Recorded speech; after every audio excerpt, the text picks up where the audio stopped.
You're listening to the Turn Autism Around podcast, episode number 153.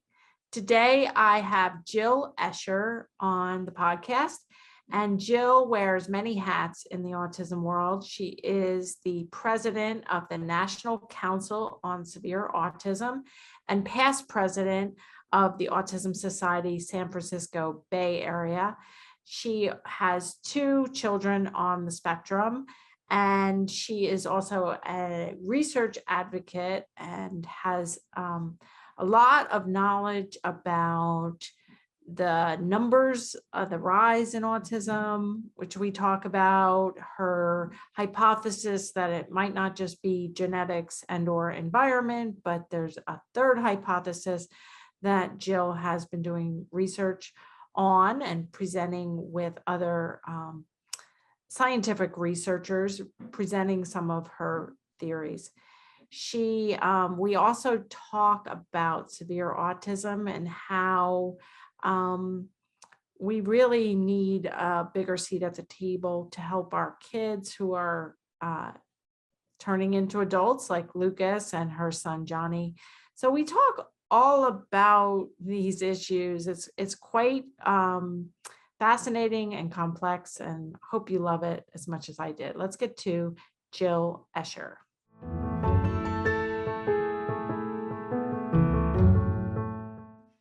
Thanks so much for joining us, Jill. It's really good to meet you and to have you on the show.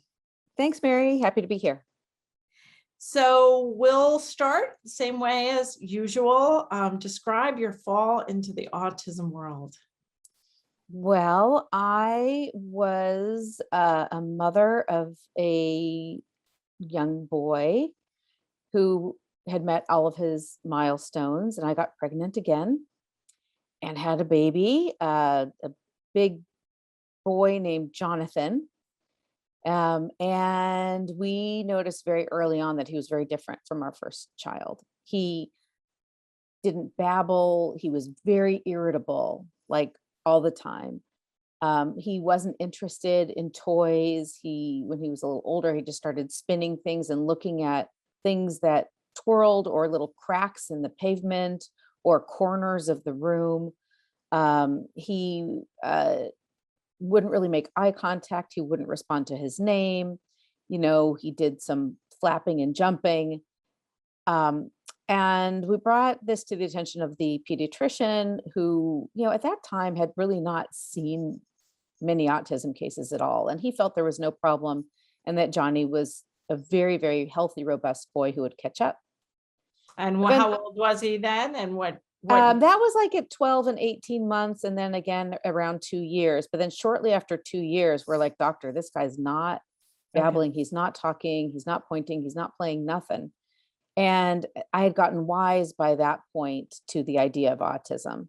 Okay. And I was reluctant to think of it as a possibility, considering I had really never met anybody with autism. I had no autism in my family or my husband's family. And there was no reason to think that this would happen to a child of ours because I had no risk factors. But we eventually took him to a neurologist. The neurologist basically took one look at him and said, oh, he has it in spades. And we're like, what? Really? How's that possible? And then, we got a second opinion, a third opinion, and everyone said, yep, this guy has autistic disorder, and, you should start ABA, but there's really not much you can do about it. And we're like, what? Like, where did this come from? And then a couple of years later, 7 years later to be exact, we had a daughter, and everyone said there would be a very, very, very low risk that she would have autism because Johnny sort of came out of the blue. There was no reason for it, no genetic reason for it, nothing. And by the way, Sophie's a girl, so, the chances of her having autism are even lower as a female. And lo and behold, by the time she was 18 months, same pattern. She had a little bit of language, but it was only repetitive and no back and forth, very little babbling, no interest in toys, no interest in abstract context, no interest in stories.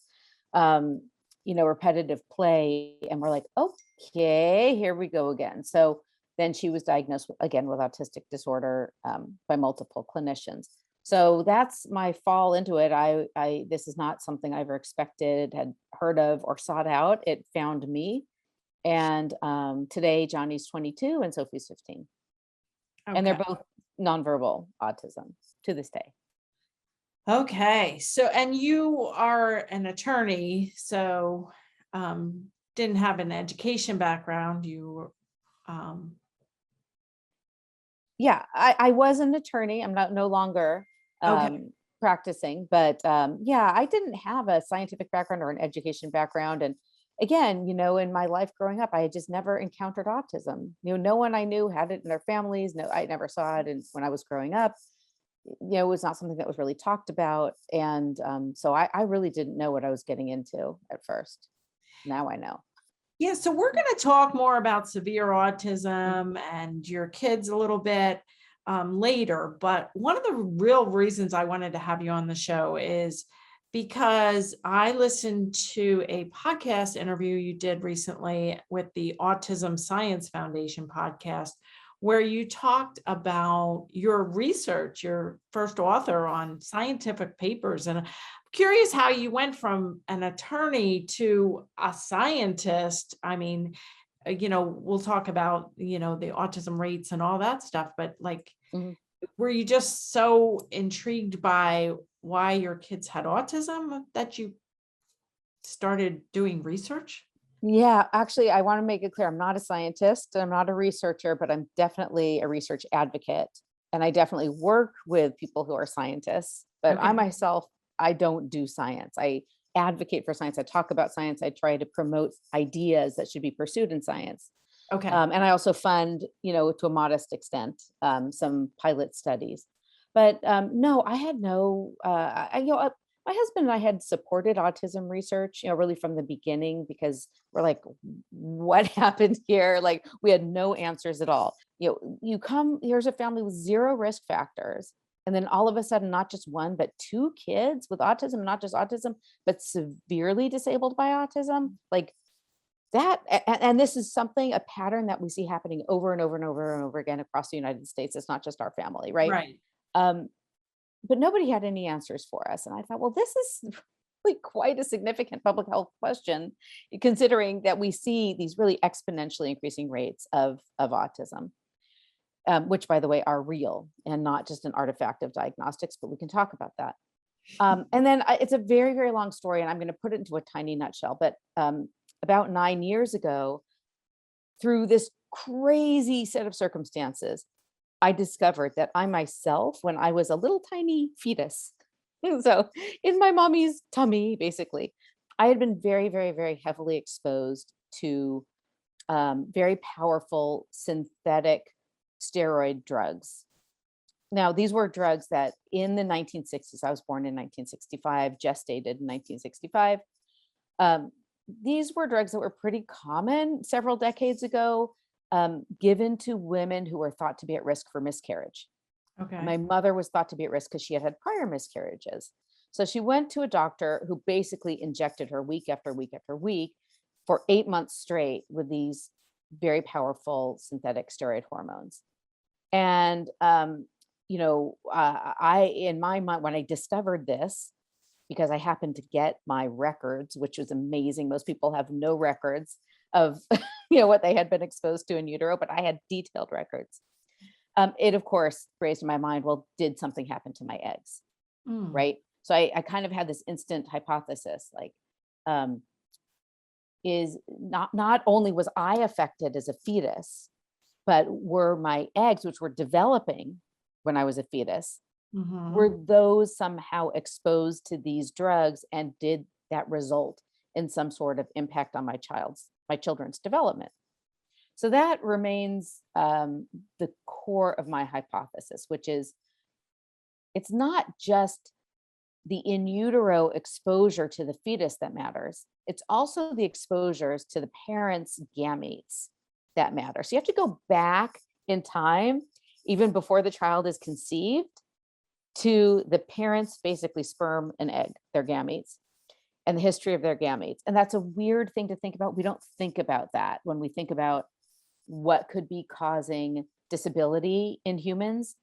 We do think about prenatal exposures, and we do think about what happens when they're infants, and young children and adolescents. We think about all of that, but we fail to think about the parents' gametes, we think of those only as DNA, period. We don't think about all the other things that happen in those. And so that's what I've been supporting for, the past 8 or 9 years. I've been supporting research looking into what are called non-genetic heritable effects, which I'm sorry for that mouthful. Non-genetic heritable effects. So most people think, okay, it's genetic and or environmental triggers. And you're saying that this is a third, kind of a combo of looking at not just the genetics of the baby or the fetus in your belly, but also your eggs and your husband's sperm. And that, what about like mitochondrial disorders and things like that? Like, are genes able to kind of, and I'm just asking these questions because these things have been brought up to me and I don't really know. I mean, it's really complicated stuff here, but can genes kind of mutate even after birth? Okay. Really good question. Really good question.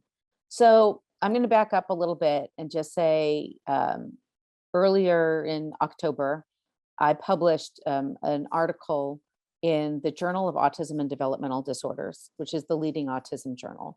I published it with 5 research scientists that lays out this hypothesis, and it's open access. So if people want to look up that journal and maybe type in my name, it'll come up. And we can link it in the show notes as well. Yeah, it can be in the show notes. So here's the thing. Your sperm and egg, and it's like, what are you talking about? Like gametes on an autism podcast for? But really, it's really important. They're pretty well protected. Most things are not going to cause mutations in your sperm and egg. Most things aren't going to damage the mitochondria in your egg. There aren't mitochondria in sperm, by the way. They're inherited entirely from the maternal side. Most things aren't going to, cause much of a change in what's called the epigenome, right? So the epigenome is a little bit like the genome, but it's all these chemical factors that affect how genes work instead of changing the actual genes themselves. Okay. Right. So you can turn on or off a gene through epigenetic mechanisms without changing the gene. So you don't need a mutation actually to have a mutation-like effect. Okay. Okay. And that's what epigenetics explains in some cases. For most things, these things are, most things are innocuous and won't damage or harm, your sperm and egg. But there are some exceptions to that. And that's where I've been focusing, the research that I support. So one exception to that is general anesthesia. And we see this in animal models where if you administer, let's say, a rat or a mouse, right, general anesthesia, well, like as if you're going under for surgery, let's say you're having your gallbladder removed or something, right? So you can mimic that in a rodent. And what they've seen in these studies is that, the sperm or egg of the rodents, the exposed rodents, are changed by the general anesthetic exposure. Now that's very uncommon, right? Like most things, that's not going to happen. No. Yeah. But something like general anesthesia is so potent, so toxic. It has chemical properties which enable it to reach the germ cells, which is not true in the case of a lot of chemicals. But it's a potent neurotoxin. In fact, it's designed to be a neurotoxin. It's designed to virtually kill you by suppressing your nervous system, right? But it's doing that for a good reason. So it enables surgery, right? We need surgery. So I have nothing against general anesthesia. It's a very vital pharmaceutical. But at the same time, it's a neurotoxin. It's a reproductive toxin. It does cause DNA damage, and it can cause changes in the epigenome of both brain cells and our germ cells. So I point this out as an example of a question that I think should be very preeminent in autism research. We tend to think of autism coming from either the genes or the environment, right? And in this case, it's neither. We're not talking about the genes. We're not changing the genes. And we're not talking about the environment as it affects the fetus. We're talking about the environment as it affects the germ cells. So this is a really, really, to me, fundamentally important question for autism research. Can exposures like this is not the only one, this is just an example, but can a parent's history of exposures like this help explain increased risk for autism in their children? That to me should be above genetic research right now. We have exhausted genetic research. We've spent billions of dollars looking for autism genes. And even today, genetics can only explain 10% of autism clinically. And in that 10%, most of those cases are syndromic and things that you might really not think of as autism. Like Fragile X, a P10 mutation, I can go on. There's some, deletion syndromes, 16p11, blah, blah. And, those explain just a small fraction. And despite study after study after study after study, we're really not finding significantly more, genetic findings that can explain, the outcomes in the offspring. So your argument for the twin studies that have been done that shows that if one identical twin is affected with autism, the other one has a 90% chance or something like that. Mhm. And then siblings, you have two siblings, and the chances of having another child with autism is upwards of 25-30% now. I mean, no, it's more like 18, 19, 20%. 20%. Yeah. There has been a couple studies though that have even been higher than that, which is kind of alarming. But your argument would be, yeah, but that doesn't mean it's genetics because they came from the same parents and they are living in the same environment. And they were exposed to the same, their parents and them were exposed to the same toxins. And, so that doesn't really prove that it's genetic. You're saying that only 10 to 15% can actually be proven and linked to a gene like a Fragile X gene. Right. So what explains that other missing heritable, portion of autism? Autism is very strongly heritable. Like, as you just said, 90% concordance in identical twins. Right. 20%-ish in non-identical siblings, or heterozygous twins, fraternal twins. So what accounts for that disparity? Well, the field has been saying, well, it must be genetic, right? There must be a shared mutation or something like that. That hasn't been found. Right. And so what I'm saying is you don't need a gene to result in this heritability. Yeah. You can also have an epigenetic effect, which can't be detected in the sequence of DNA, which can also explain this heritability. So let's look at that. What makes me crazy is that you have families like mine, like 2 kids with idiopathic autism. Idiopathic means cause unknown. Families with 3, families with 4, families with 5. I've even met a family with 6 kids with autism, right? And in none of these cases have researchers expressed any interest in interviewing the parents about their exposure histories. I mean, no one ever said, gosh, Jill, it's really weird that a family like yours with absolutely no history of autism or anything like it, all of a sudden out of the blue, 2 kids with nonverbal autism, gee, maybe we should think, did something happen to your eggs? Did something happen to your husband's sperm? That thought, which to me seems obvious, seems not to have crossed the minds of a single autism researcher. And so I just actually wrote a paper. It was published in Biology of Reproduction. I'm not sure if it's open access, but anyway, about this question, really urging researchers to think differently about autism origins and to hammer families to death with questions, right, about their histories. And one of those questions, for example, should be their histories of exposure to anesthesia. And I say that not just because every single animal model conducted to date has shown these effects, but because it's a pattern that I have seen among autism families when I have interviewed them.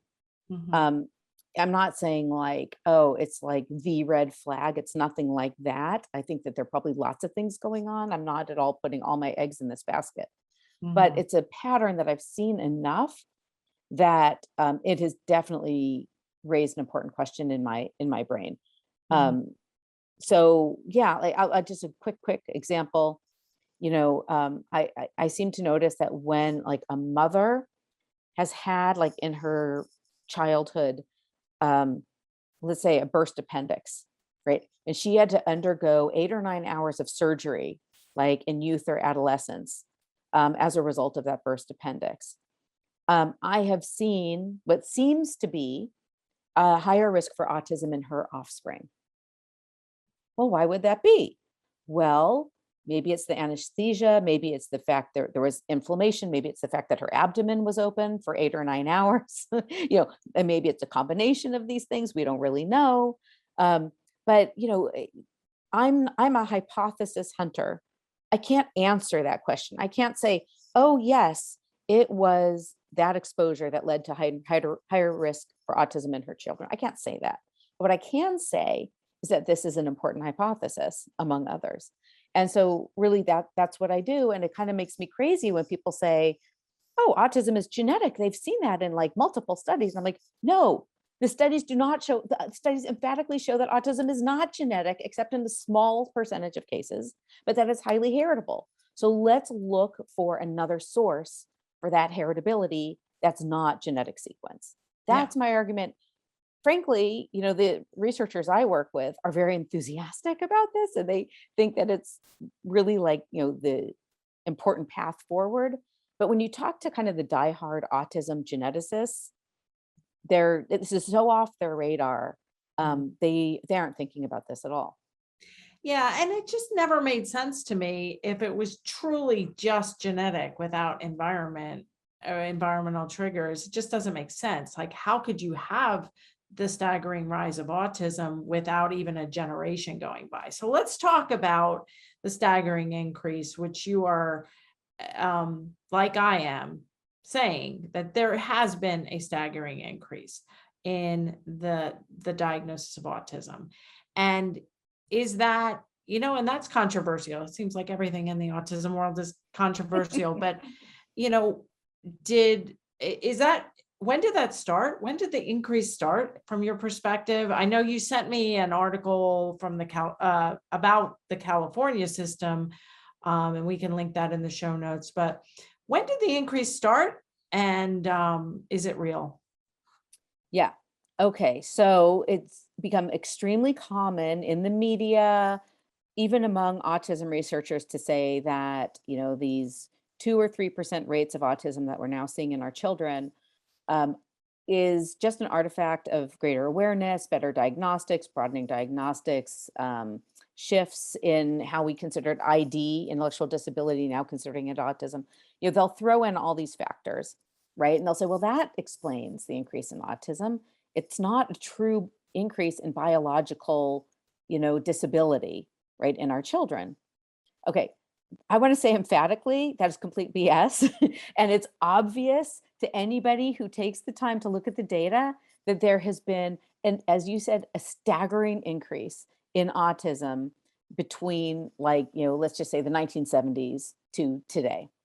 And if you look at the California data, which comes from the Department of Developmental Services, because the Department of Developmental Services in our state, I'm in California, serves the more severe side of autism. It tends not to serve Asperger's, tends not to serve high IQ.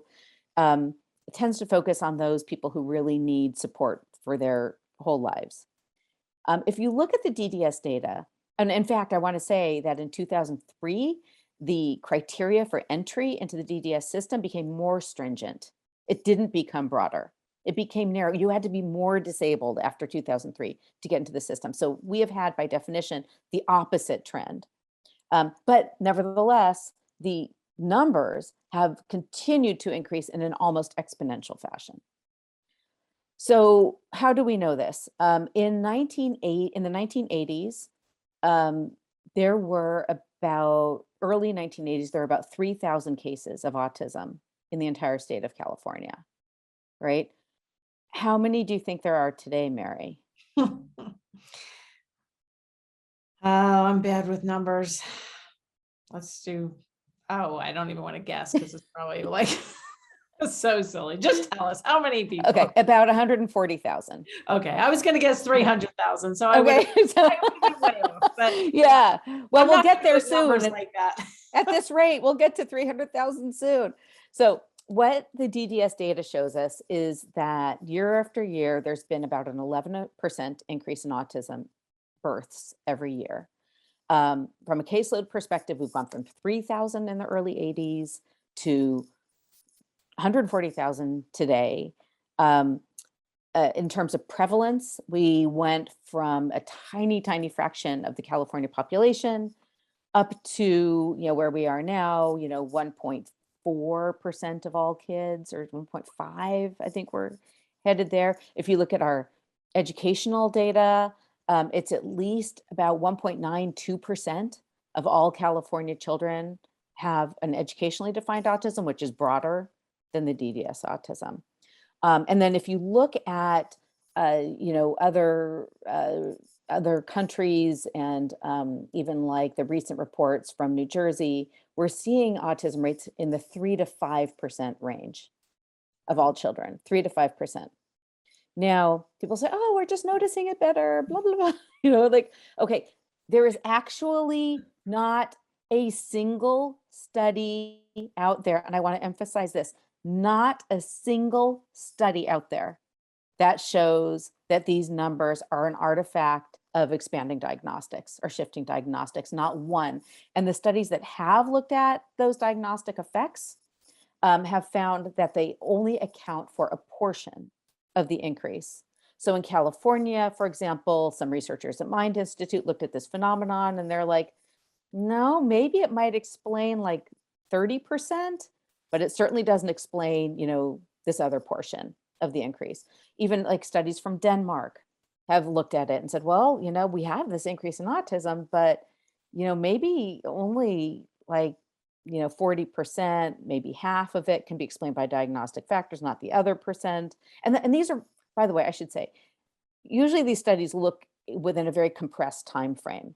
If you look across the broader time frame, it's even more acute, right? The lack of explanation is even more dramatic. It's, in my mind, one of the most urgent public health issues facing us today. I mean, it's up there with COVID, in my opinion. It's going to last a lot longer than COVID.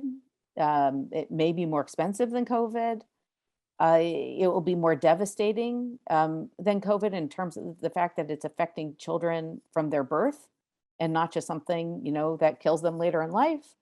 And I feel like we'll get there.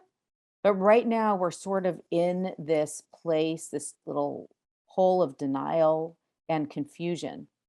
And we are suffering, I think, a lot of complacency and apathy, where instead we should be feeling a tremendous urgency. Yeah, I agree with that. So let's switch gears a little bit and talk about severe autism. And so part of what we're saying is, there is an increase in numbers and it's real. And we're not 100% sure of the statistics, although we both know that some research points to the fact that in the people with autism, kids and adults, we're looking at least a third of them that have IQs under 70. I did do a video blog on intellectual disability and how it co-occurs, especially for kids with severe autism in many situations. And my son has intellectual disability too. And that's really why he needs 24/7 care, because he doesn't have the cognitive ability to know when something's dangerous or how to call 911. I mean, we could physically teach him to call 911, but he doesn't have the language or the cognitive ability to understand any of that.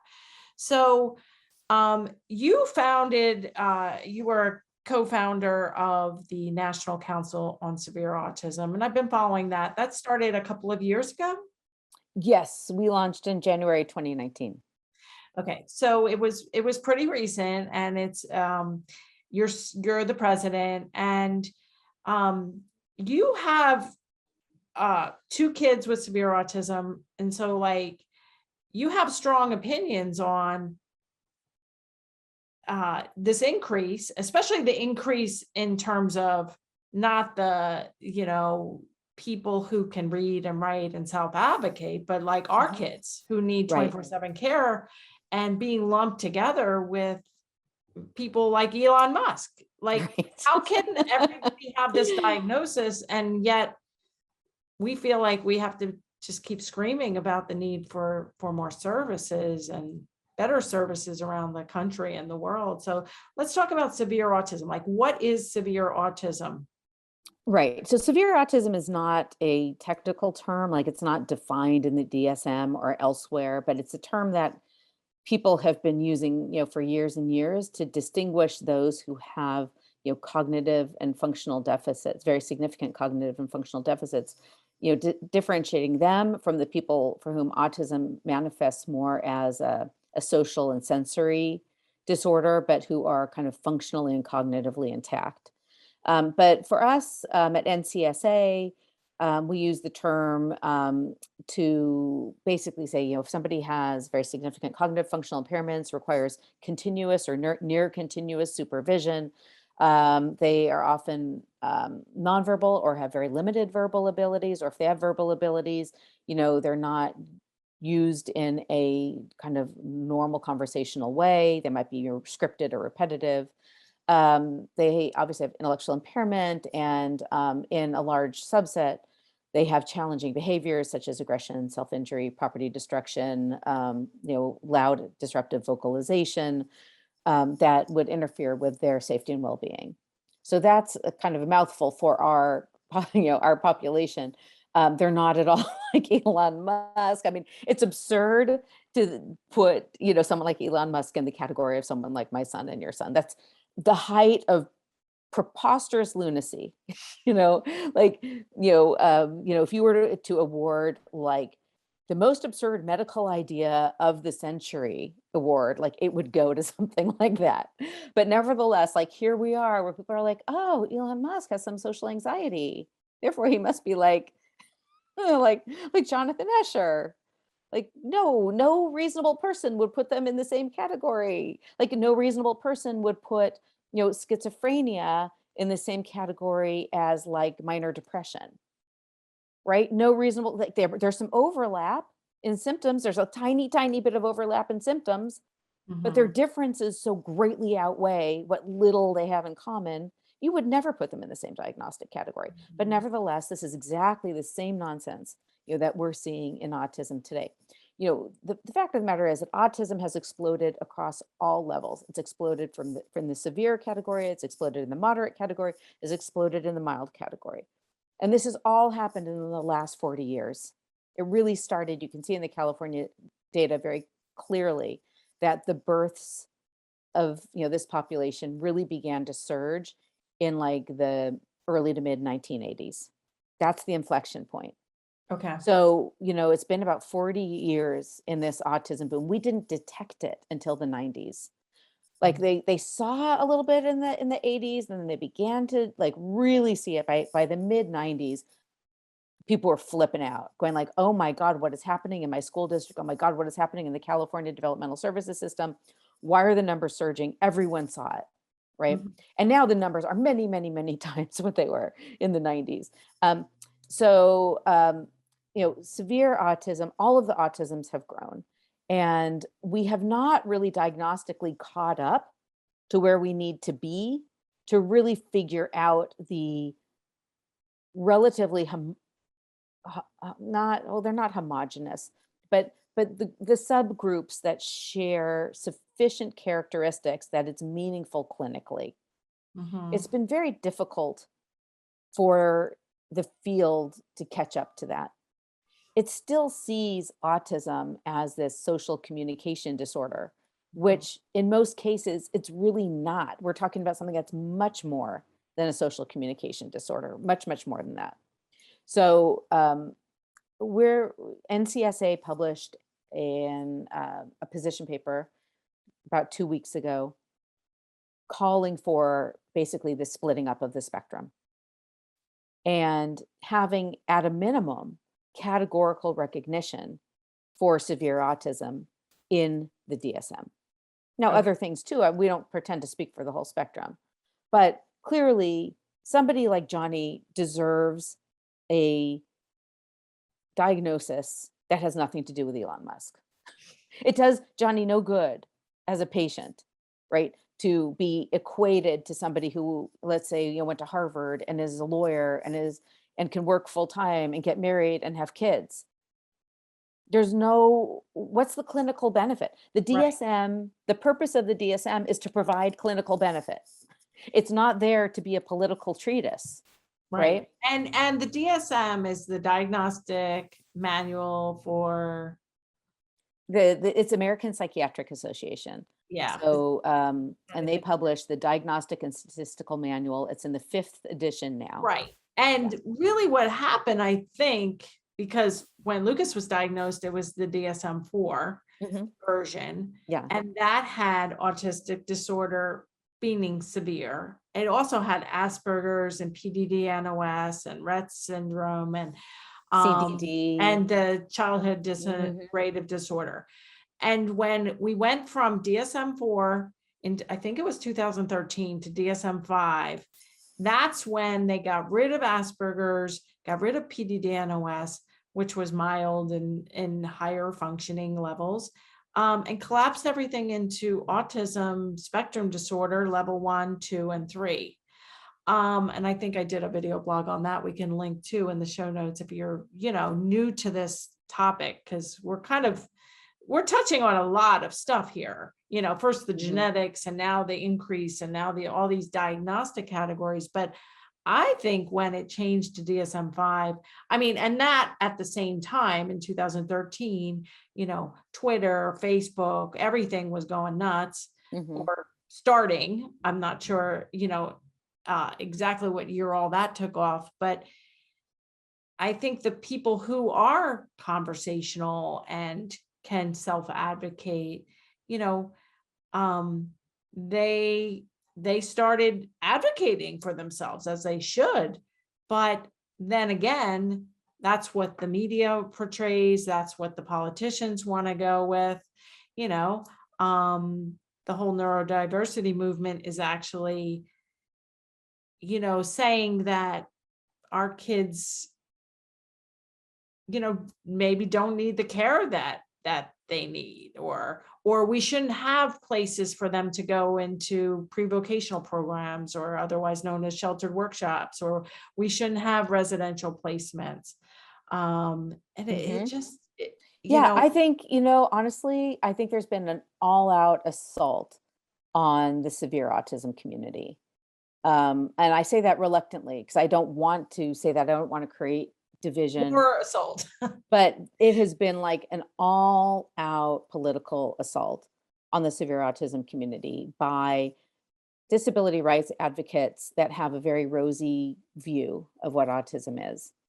And there's a real pervasive denialism about the level of disability and what their lifespan needs will be.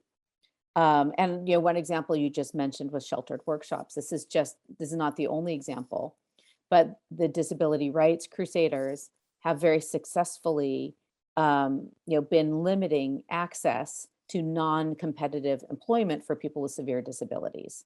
Yeah. The idea is that people with disabilities shouldn't be paid less than people without disabilities. Okay, well, all right.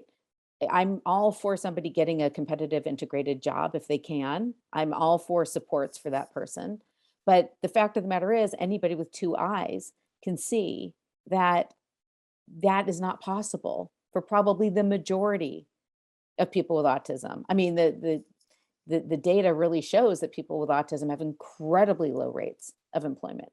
So Even people with normal IQ ranges. even people, yes, exactly. Like what the employment rate, at least the statistics that we're aware of, are only like 10% of people that have been diagnosed as autism spectrum disorder Right. are actually competitively employed and Right. And and exactly. happy with that employment. Like, you know, Yeah. And a lot of those people don't even work full time, by the way.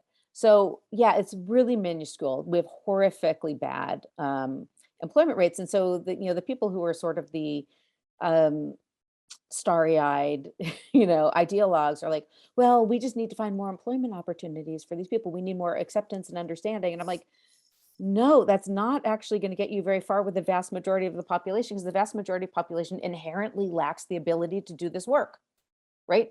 They lack the cognitive ability, they lack the functional ability, they have behaviors, they need supports. It's like, it's not possible, right? right, Somebody who is like throwing a tantrum and like kicking down the machinery at work is not going to be invited back, right, right? right. So, Or even like Lucas, to even volunteer somewhere, he needs a one-to-one support, highly trained support person with him, and then he can do very well. Mhm. But if he actually got a part-time job, then this highly trained person could actually not accompany him, even short-term or long-term, because Right. that's a different funding source. And then we'd have to bring in this type of worker or that type of worker. It's like, No, it's forget it. crazy. It's insane. It's an insane idea, but this insane idea has Is captured, right, the imaginations of the policymakers and the disability rights leaders, who I think just don't want to grapple with reality, because the reality is really hard and very expensive. well, and Um, as the rate goes up, there's going to be a lot more adults like Lucas and Johnny mhm. coming down the pike. I mean, I've heard it be termed a tsunami is coming Oh, for there's no adults. question. All you have to do is take one look at the data. It's already a tsunami, right? Already the adult services are completely overwhelmed by this population. And now with Um, COVID, it's oh yeah, like, it got even worse, of course. Yeah.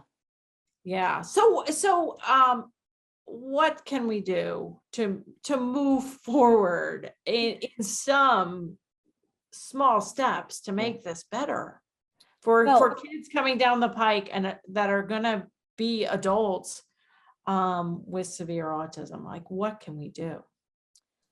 I think everything has to start with truth.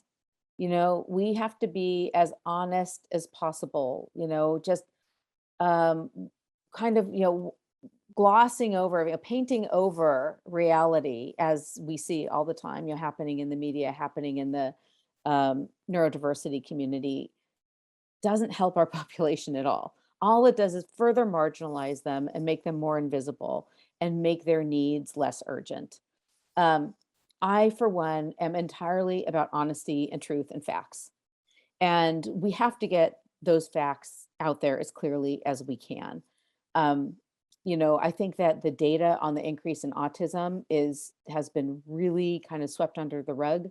We need to have more reports showing, not just, as you mentioned, like not just the diagnosis of autism, but what that actually means in terms of functional levels. We need to be able to project that. And you would think that by now, 2021, that this work would have been done. But in fact, very little work has been done on this. And the little work that has been done is extremely alarming in terms of what it projects in terms of costs, not just to families and taxpayers, but to the society at large. It's just enormous cost burden. So we need to be very realistic about it. And then we need realistic policy. I mean, I usually talk about it this way. We have insurance, right, for a lot of things. Like, I'm sitting in my own home. I have home. If my house burns down, I have home insurance. I'll be able to rebuild, right? If I cross the street out there and get hit by a car, I have health insurance. So if I get hit by a car, I can go to the hospital and they can, do whatever to save me, right? We don't have autism insurance.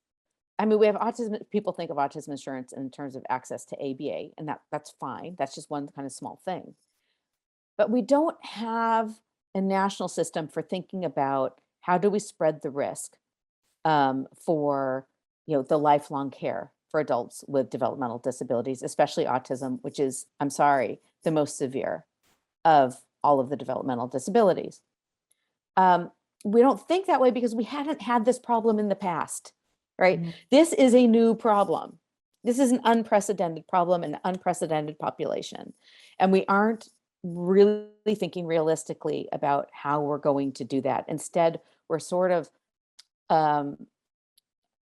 we're utilizing old systems like Medicaid, which was never really developed to address the needs of a population like this at this level, at these numbers. And we're just sort of trying to use these old systems in a patchwork way. It's a very fragmented, disconnected, illogical way to And kind of provide some services. Every state is totally different. Every state is different. And I think like the IDEA did for education, IDEA was a level playing field across all 50 states. This is the rule about how you deal with kids in need of special education, right? Period. Across 50 states, level playing field. We don't have that for adults. We don't have that legislation that says this is the level playing field. This is the baseline in terms of how we provide long-term care for this growing population of adults with serious neurodevelopmental pathology. So how do we get there? That's the $1 million question. It starts with awareness. There's all this awareness and acceptance, but the most important thing we need to be aware of is the reality of the growing numbers and the intensity of their needs so that we can make change in policy. Because we're not there yet. We're not really close to it yet. We have this kind of tattered Medicaid system that people are scrambling for dollars, or they're wait lists for 10, 20, 30 years to get services. And then when you get services, they're funded at such a low rate, you can't even find staff to provide the services. I mean, it's just broken. So I hope that, we can get to the place someday where we can make change at the federal level. Everybody talks about change at the state level, but I think that that's going to be a very hard fight, because there is something that economists call the race to the bottom. No state in its right mind wants to be a good provider of adult autism services, because no state wants to attract any autism case to their borders. Not one. You look at some of these cases and they cost, like, I kid you not, per year, on the low end, $100,000 a year, on the higher end, $1 million a year. Very common to see severe autism cases costing $200,000, $300,000, $400,000 a year. And that includes all, the housing, the programs, the staff, the medical care, all that. It's an insane amount of money. So you have these states who are like, okay, yeah, we see this autism problem, but we don't want to really deal with the autism problem because we don't want a reputation. We don't want a reputation as a leader in the field. So you have this inherent disincentive to provide adult autism services. The only solution, in my view, is to have federal legislation to really address those people who really can't care for themselves, who really can't work. I mean, fine, I'm all for competitive employment. I'm all for community integration where it can be done. But for those people who really are completely dependent and require what Medicaid calls an institutional level of care, like my kids require and your son requires an institutional level of care, we need realistic solutions. And we're just not there yet. The political will isn't there. The understanding isn't there. I mean, we need to get there. I don't see any other way. I've advocated for other changes as well. I think we need a change in how we see the nonprofit sector. And we need to really empower the nonprofit sector, like on steroids. Like, we need to supercharge that sector to be able to provide services for our children. So how do we do that? I've actually proposed I've set out a proposal for certain changes to our tax code so that we have nonprofits called essential care nonprofits. And those essential care nonprofits are specifically devoted to providing care for those who can't care for themselves and who are indigent. So we need to reconceptualize who the forces are on the ground. We need to reconceptualize where the funding comes from at federal level. Seems like a big job, Jill. I know. I it will take all of us to do it. It will take every autism family. We're a growing community. There are, now millions of us, in the US, these families who are affected one way or another. We do have to become an army. Yeah. And we can't get derailed into ridiculous nonsense and distractions. We have to be serious about a very serious topic. I'm all for acceptance. I'm all for, seeing our children in the most positive possible light. We also have to be very realistic at the same time. Yeah. So how can people follow your work? How do they join the National Council on Severe Autism first?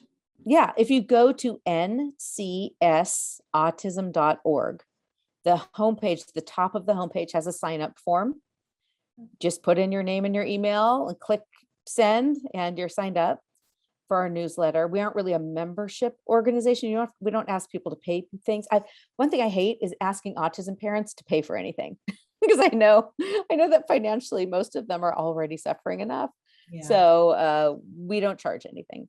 Okay. We also have a Facebook group. Yeah, we also have very active Facebook page. Just type in National Council on Severe Autism. It should pop up. We're not active on Twitter. We have an account, but we have very few people in our world who really spend time on Twitter. We're starting an Instagram account. I mean, we're a little bit behind the times in terms of social media. We send out newsletters almost every month, and we have lots of webinars, and we have other online events. Like, for example, we are starting an online severe autism film series. So that's sort of fun, where you can sort of watch documentary films with your, online on Zoom, with your fellow autism families, and meet with the directors afterwards for Q&A, which should be super cool. So we do a lot of interesting things, and it's all there on our website. So I hope people will check it out. And you also have a personal website too, right? Well, yeah. If you go to Jill Escher, ESCHER.com, it will pop up, and it just sort of summarizes my work in advocacy and in research. Cool. And so before I let you go, it's been a fascinating discussion. Part of my podcast goals are not just help our kids, but also for the parents and professionals listening to be less stressed and lead happier lives. So with 2 children with severe autism, and this nonprofit and your research and advocacy endeavors, what do you do self-care wise, stress management wise, that helps you? I think I'll talk with respect to my daughter, because my daughter's the easier of my 2 children. My son, I will say, he did have to move out of the house. Unfortunately, it became an untenable situation, and a long story there. So we unfortunately had to move him out. With my daughter, I've kind of adopted a mindset of just have a lot of fun. And that sounds kind of stupid, but I put her through all kinds of therapy, and it didn't help. Okay, it just didn't. The therapies had very minimal results. She's had more results from doing things that she loves and being pushed. I mean, I'm not saying like I don't give her that gentle push and try to build skills. I obviously do. Every parent does. But I really focus on what's fun for her. And I think that has, reduced the stress in her life and the stress in my life as well. And I think that probably sounds obvious to most parents of older children. That's probably not as obvious to parents of younger children, who really think of like therapy has to be a chore, and skill building has to be a chore. And it's something like going to the dentist. Oh, yeah. My kind of approach is all very positive, and we want to use the child's motivation. And so I love that you really focus on fun And, I've even advocated for like taking data on smiles and laughing, to build, even, especially for kids who can't really tell you, like, I'd rather do that. I'm bored with this. And, really notice what really lights your child up. And I think that's perfect. Yeah. Yeah. For sure. And Sophie, I can say, definitely recognizes when she achieves a new skill. And you can see the pride, in her face, and she loves it. She actually likes learning, but she learns in a very different way. And I've just come around to really respect that. And I hope that helps even people with younger kids who feel like, oh my God, if I don't have 40 hours a week of ABA, my child has no hope for the future. Like, I want them to get rid of that stress they put on themselves, because that might not be best, for them or for their kid. But you don't know. You have to. Every parent knows it's trial and error. It's getting to know your kid. It's seeing what works, seeing what doesn't work. It's not like you figure things out overnight. No one does. No, absolutely not. Well, thank you for being such a strong advocate for all of our kids and for your time today. I'm sure our listeners will really enjoy what you had to say. So thank you. Thanks, Mary.